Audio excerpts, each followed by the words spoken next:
આપ જોઈ રહ્યા છો ઈટીવી ભારત. નજર કરીએ આજના મહત્વના સમાચાર પર. અરવિંદ કેજરીવાલના સમર્થનમાં આમ આદમી પાર્ટીનું કેન્દ્ર સરકાર સામે વિરોધ પ્રદર્શન. પીએમ આવાસ તરફ માર્ચ કરી રહેલા કાર્યકર્તાઓની કરાઈ અટકાયત. શરાબ નીતિ મામલે કેજરીવાલની ઈડી દ્વારા ધરપકડ બાદ ભાજપે કરી રાજીનામાની માંગ.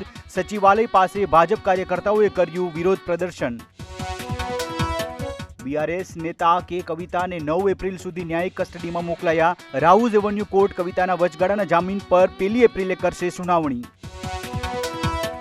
અભિનેત્રી કંગના રનૌત પર કથિત અપમાનજનક ટિપ્પણી કરવાના મામલે કોંગ્રેસના નેતા સુપ્રિયા શ્રીનેત સામે રાષ્ટ્રીય મહિલા આયોગનું કડક વલણ. પક્ષને કાર્યવાહી કરવાનું કહ્યું. ઉત્તર પ્રદેશની બાંદા જેલમાં આજીવન કેદની સજા ભોગવી રહેલા મુખ્તાર અંસારીની તબિયત લથડી.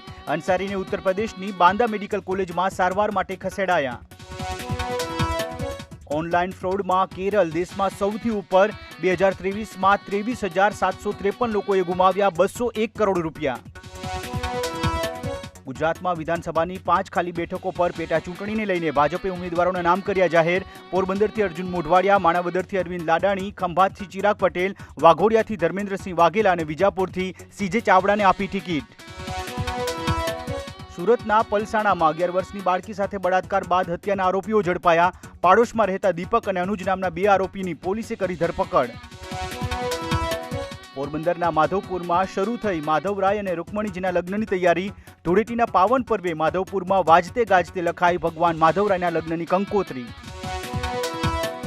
આઈપીએલ 2024માં આજે ચેન્નઈ સુપર કિંગ્સ અને ગુજરાત ટાઇટન્સ વચ્ચે મુકાબલો. બંને ટીમોએ જીતી છે સિઝનની પ્રથમ મેચ.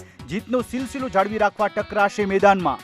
તો આ હતા અત્યાર સુધીના મહત્વના સમાચાર. વધુ માહિતી અને સમાચારો માટે લોગિન કરો www.etvbharat.com.